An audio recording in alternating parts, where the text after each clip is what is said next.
안녕하세요. 나지막이 읽는 밤입니다. 오늘은 W. 제이콥스의 단편소설 주문을 풀다를 준비했어요. 두려움이 쌓여 스스로 불러온 불행, 그리고 인간의 오해와 믿음이 얼마나 큰 소동을 만들어내는지 살며시 보여주는 이야기입니다. 지금부터 그 기묘하면서도 아이러니한 사건을 천천히 들려드릴게요. 요즘 이 근처에서 마녀짓을 한다는 얘기는 들어본 적이 없네. 늙은 남자는 드문드문 난 구레나룻을 극적이며 생각하듯 말했다. 내가 어릴 때는 그런 얘기가 조금 있었고 내가 다 자란 뒤에도 가끔 떠돌기는 했지만 클레이버리 사람들은 원래 그런 걸 대수롭지 않게 여겼지. 내가 기억하는 마지막 일은 지금으로부터 40해쯤 전인데 그건 마녀짓이라기보다는 그냥 어리석은 짓에 가까웠어. 그때 이 동네에는 조 벌컴이라는 남자가 살고 있었는데 그는 마녀와 주술을 철석같이 믿는 사람이었다. 그래서 자신을 지키겠다고 별별 이상한 짓을 다 했다. 원래 살던 곳에 이런 미신이 워낙 많아서 그 동네 사람들은 마치 세상에 그것밖에 없는 듯 믿고 살았다고 했다. 그는 클레이버리에 처음 왔을 때 아주 호감을 샀다. 특히 나이 든 아낙네들에게 인기가 좋았는데 그에게서 배울 만큼 공손하고 예의 바른 데가 있었기 때문이다. 그들은 다른 남자들에게도 본받으라고 말하며 그를 칭찬했다. 조 벌컴은 처음엔 모든 사람의 마음을 얻었지만 나중에 사람들이 그가 예의 바른 이유가 절반은 그들을 마녀라고 의심해서였고 또 누가 마녀인지 구별을 못해서였다는 걸 알게 되자 태도가 완전히 달라졌다. 두어 달 지나자 그는 온 동네의 웃음거리가 되었다. 하지만 그보다 더 괴로웠던 것은 동네의 늙은 아낙네들을 죄다적으로 돌렸다는 사실이었다. 그중 몇몇은 입이 거칠었고 그는 그들이 자신에게 어떤 해를 끼칠지 몰라 잠도 제대로 못 잤다. 처음엔 몹시 불안해했지만 아무 일도 일어나지 않고 오히려 살림도 순조롭게 돌아가자 그는 슬슬 걱정을 잊기 시작했다. 그러던 어느 날 그는 집에 돌아왔다가 아내가 다리를 부러뜨린 채 침대에 누워있는 걸 발견했다. 아내는 찬장에서 무언가를 꺼내려고 오래된 부서진 의자를 밟고 올라갔다가 그만 떨어졌다는 것이었다. 사람들은 누구에게나 일어날 수 있는 사고라고 했지만 그는 고개를 저었다. 몇 년이고 그 의자만 써왔지만 한 번도 이런 일이 없었는데 딱 지금 이런 일이 났다는 건 누군가 주술을 건 거라고 확신했다. 일주일이 채 되기도 전에 그의 아이들 셋이 홍역에 걸렸다. 아내는 다리 때문에 움직이지 못하니 조는 장모를 불러 아이들을 돌봐달라고 했는데 그 불쌍한 노인은 집에 온 지 2시간도 안 돼. 황달로 자리에 눕고 말았다. 조 벌컴은 거의 미쳐갔다. 그는 평소 장모를 좋아하지 않았고 원래라면 집에 들이고 싶지도 않은 사람이었다. 그저 아내와 아이들을 돌봐줄 사람이라 부른 것뿐인데 와서는 누워버리고 오히려 돌봄을 받아야 하니 마음속에 쌓인 불편함은 더 커졌다. 조는 누군가 자신에게 분명히 주술을 건다고 믿었다. 그리고 며칠 뒤 아침 돼지우리로 갔다가 가장 아끼던 돼지가 구석에서 죽어있는 걸 발견하자 그는 완전히 포기해버렸다. 집으로 돌아온 그는 가족들에게 이제 모두 죽을 수밖에 없다고 호언장담했다. 자신은 더 이상 어떻게 할 수 없다고 말이며 함께 울기 시작했다. 아이들도 아내도 장모도 모두 울부짖었고 조도 죽은 돼지를 생각하다가 결국 함께 울었다. 그날 밤 그는 늦도록 홀로 앉아 이 일을 곱씹었다. 여러 생각 끝에 그는 스미스 농장 근처에 홀로 사는 프린스 부인을 찾아가 보기로 결심했다. 그는 그녀가 소위 흰 마녀, 그러니까 나쁜 짓은 하지 않고 사마귀를 없애거나 처녀들에게 미래의 남편을 점쳐주는 착한 마녀라고 믿고 있었다. 다음 날 오후 조는 장모에게 신선한 공기와 여행이 황달에 좋다고 떠밀듯 말해놓고 프린스 부인을 찾아갔다. 프린스 부인은 집 앞에서 고양이 셋을 안고 앉아 있었다. 그녀는 작고 못생긴 늙은 부인이었고 짙은 검은 눈과 매부리 코를 가지고 있었다. 묘하게 영리하고 은근한 태도가 있어 동네에서 별로 좋아하지 않았다. 사람을 놀리길 좋아하고 남의 속마음을 꿰뚫어보는 듯한 말을 잘했는데 그런 성격은 어딜 가든 환영받지 못한다. 그녀는 젊을 때는 귀부인의 시녀로 일했으나 나이가 들었다고 마녀 취급을 받는 것이 억울하다고 늘 말했다. 좋은 날씨군요, 아주머니. 조가 말했다. 그러게요. 프린스 부인이 대답했다. 지나가다가 한번 들러봤습니다. 조는 그녀의 품에 안긴 고양이들을 흘깃 보며 말했다. 들어와서 앉아요. 그녀는 의자를 털어내며 말했다. 조는 자리에 앉았다. 제가 요즘 좀 큰일을 겪고 있어서요. 혹시 도와주실 수 있을까 해서 왔습니다. 제 불쌍한 돼지가 주술에 걸려 죽었습니다. 주술이라니? 프린스 부인은 조가 미신을 믿는다는 얘기를 이미 들은 터였다. 말도 안 돼요. 그런 소리 집어치우쇼. 말도 안 되는 일이 아닙니다. 아주머니, 아이 셋은 홍역에 걸렸죠. 아내는 다리가 부러졌죠.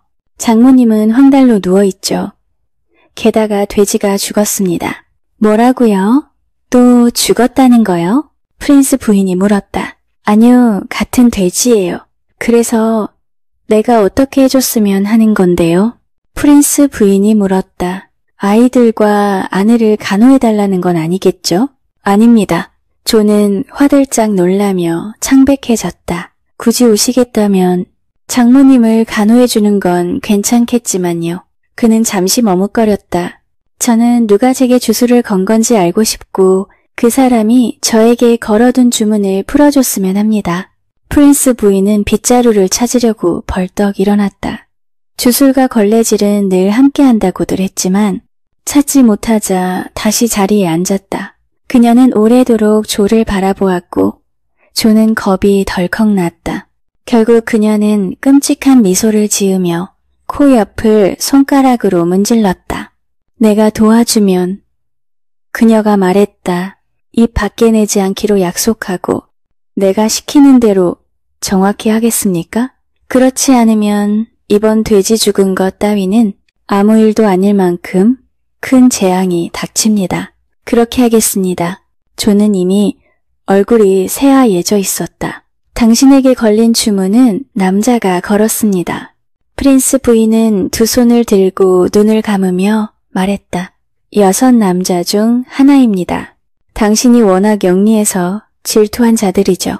하지만 누구인지 정확히 알려면 당신이 도와줘야 합니다.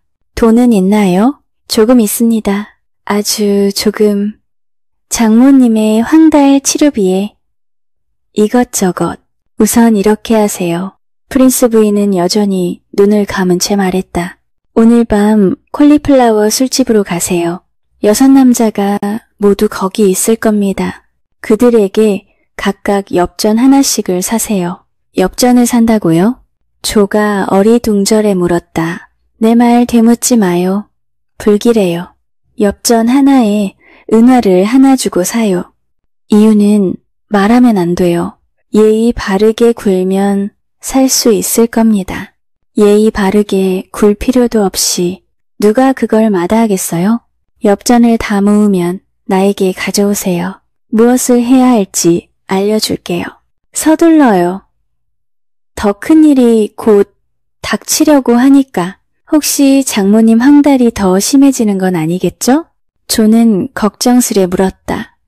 그는 돈 쓰는 걸 극도로 아껴서였다. 아니요, 이번엔 당신에게 닥치는 일입니다. 조는 등골이 서늘해졌다. 그는 가져온 달걀 2개를 놓고는 허둥지둥 집으로 돌아갔다. 프린스 부인은 고양이 2마리를 어깨에 올린 채 그가 사라질 때까지 바라보았다. 그날 밤 존은 프린스 부인의 말대로 콜리플라워 술집에 갔다. 한 잔을 마신 뒤 그는 주머니에서 은화 하나를 꺼내 테이블 위에 올려놓고 말했다.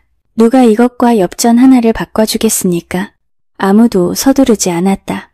빌 존스는 은화를 집어들더니 이리저리 물어보고 2번이나 깨물었다. 이거 왜 이러는 거요? 그가 물었다. 문제 없습니다. 존은 뻣뻣하게 말했다. 빌은 은화를 내려놓았다. 조, 자네도 잔머리 좀 굴리는군. 하지만 나도 만만치 않지. 정말로 아무도 안 바꿔줍니까? 마침내 피터 램이 와서 은하를 한번 보고 흔들어 본 뒤 엽전 하나와 바꿔줬다. 모두들 그 엽전을 돌려보고는 말했다. 틀림없이 가짜 은화지. 그래도 참 잘 만들었구먼. 쉿. 피터 램은 속삭였다. 여기 주인에게 들키면 큰일 나. 바로 그때 주인이 들어왔고 피터는 태연히 맥주 한 잔을 시키고 거스름 돈 10페니를 받아갔다. 이후 존은 눈 깜짝할 사이 5명에게서 엽전을 더 샀고 모두 조이 건배를 하며 술을 마셨다. 그러자 주인이 말했다. 오늘은 돈이 참 많이 도네. 이 말을 들은 남자들은 얼굴이 하얘지더니 도망치듯 튀어나가 밤길을 달려갔다. 주인은 이해하지 못했다. 뒤늦게 상황을 들은 주인은 난리를 치며 은화가 전부 가짜인지 확인하려고 씹어보고 두드려보고 경찰을 부르겠다고 협박했다.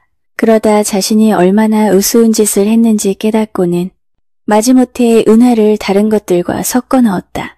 다음 날 밤 존은 프린스 부인을 찾았고 그녀는 엽전을 판 남자들에 대해 자세히 캐물었다. 첫 단계는 아주 잘 해냈어요. 그녀는 고개를 끄덕였다.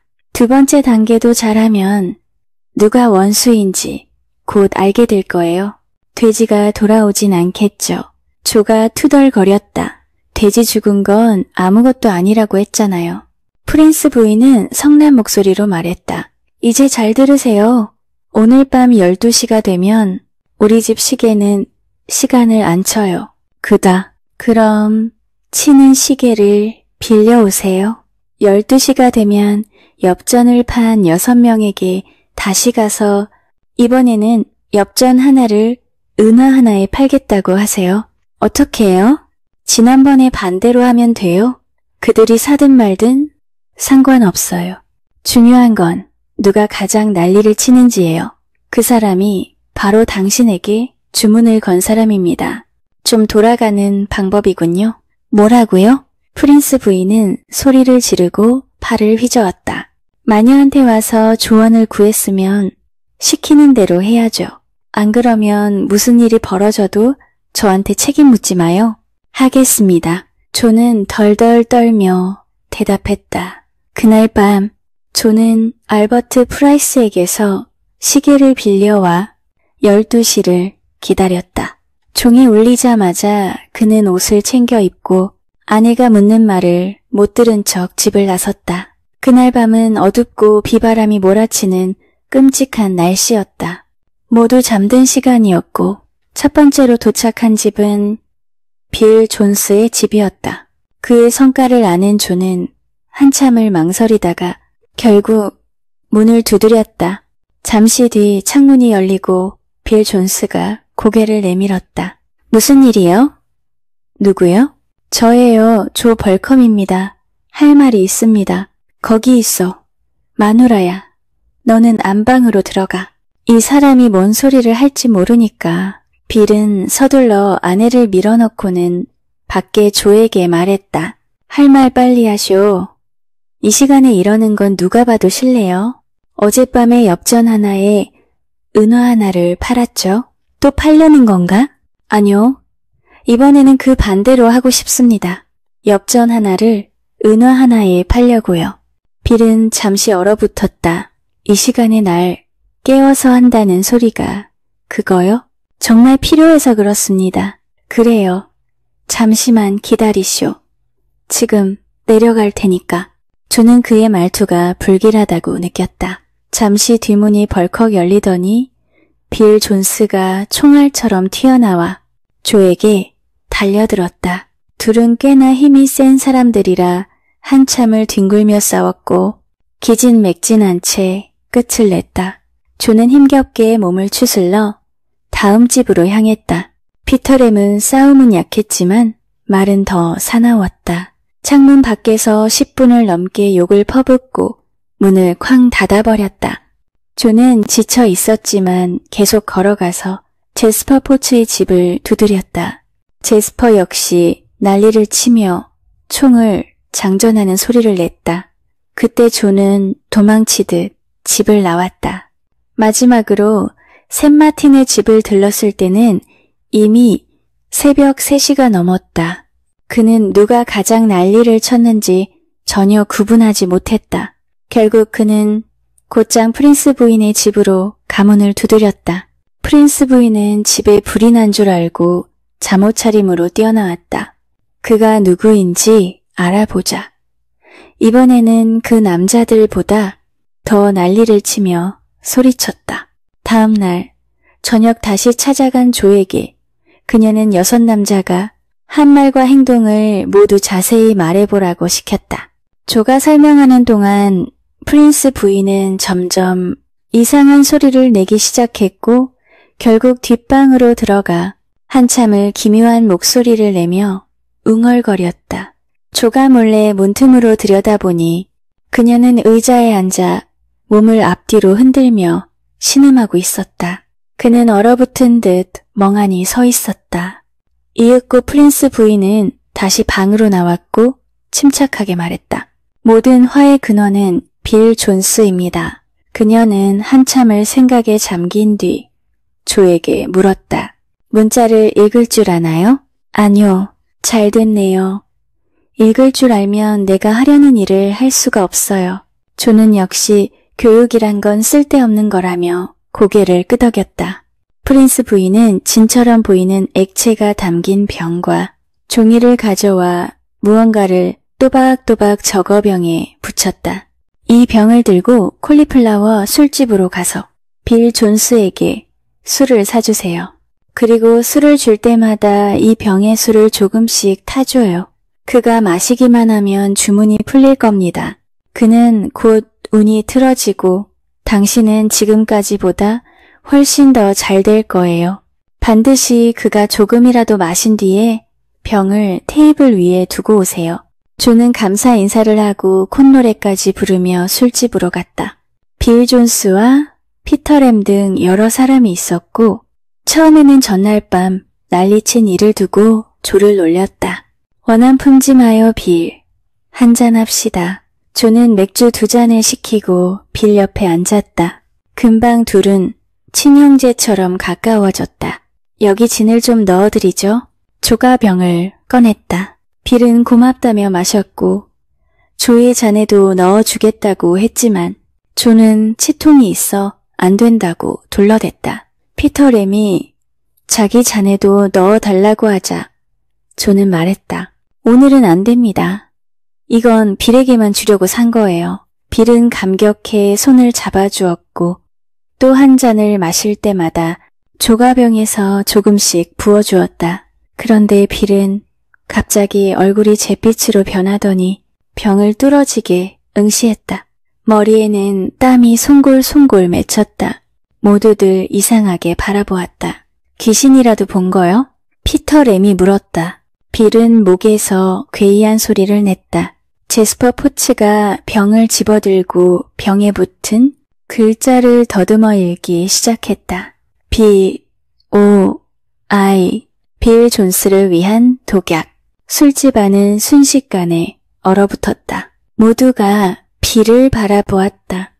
빌은 온몸을 떨고 있었다. 문자 읽을 줄 아는 사람들은 병을 돌려가며 다시 읽었다. 불쌍한 빌. 피터램이 중얼거렸다. 뭔가 이상하다 싶더라니. 너는 살인자야. 샘마틴이 조를 붙잡고 외쳤다. 교수대에 갈 거야. 빌, 이렇게 한창 나이에 죽다니. 의사를 불러 둘이 밖으로 달려나갔다. 술집 주인은 귀찮다는 듯 말했다. 빌, 여기서 죽지 말고 밖에서 죽게. 나 이 일에 연루되고 싶지는 않다고. 남자들은 주인을 밀쳐내고 빌에게 어디가 아프냐고 물었다. 많이 아픈 건 아닐 거요. 피터 램이 자신만만하게 말했다. 곧 끝날 거요. 사람은 다 죽기 마련이지. 샘 마틴도 말했다. 오래 살다가 고생하느니 젊어서 가는 게 나을 수도 있지. 밥 해리스가 거들었다. 그들은 마치 죽어가는 빌을 부러워하는 듯 말했다. 하지만 당사자인 빌은 공포에 질려 떨었다. 난 죽을 준비가 안 됐어. 내가 얼마나 나쁜 짓을 했는지 너희는 몰라. 이참에 털어놓는 게 나을 거요. 피터 램이 부드러운 목소리로 말했다. 우린 다 친구니까. 게다가 지금 자백해도 벌받을 일도 없지. 그가 덧붙였다. 결국 빌은 흐느끼듯 자신의 죄를 속삭이기 시작했다. 남자들은 마치 쥐처럼 조용해졌고 빌만이 연신 속삭였다. 반 시간이 지나 의사가 도착했다. 그는 사람들을 밀쳐내고 빌의 맥을 짚고 혀를 보고 심장 소리를 들었다. 그리고 병을 맡아보더니 손가락에 무쳐 맛을 봤다. 누군가 우리 모두를 가지고 놀았군요. 의사가 화난 목소리로 말했다. 이건 그냥 진입니다. 그것도 아주 좋은 진이죠. 일어나서 집에 가시오. 다음 날 이 일은 온 동네에 퍼졌고 조벌컴은 다시 한번 웃음거리가 되었다. 프린스 부인은 잘했다는 평을 들었고 이 사건은 조에게 교훈이 되었으면 좋겠다는 얘기도 나왔다. 그 뒤로 클레이버리에서는 만연히 주술이니 하는 말은 거의 사라졌다. 특히 빌 존스는 그 단어가 자기 앞에서 언급되는 걸 절대 용납하지 않았다. 이렇게 주문을 풀다 이야기가 끝이 납니다. 주문이 아니었던 사건들 속에서 가장 큰 두려움은 결국 우리 마음이 만들어낸 것임을 느끼게 되는 이야기였네요. 작은 오해가 어떻게 삶을 흔들고 또 시간이 지나 그 어리석음을 돌아보게 만드는지 생각해보게 되네요. 오늘도 함께 해주셔서 감사합니다. 편안한 밤 보내세요.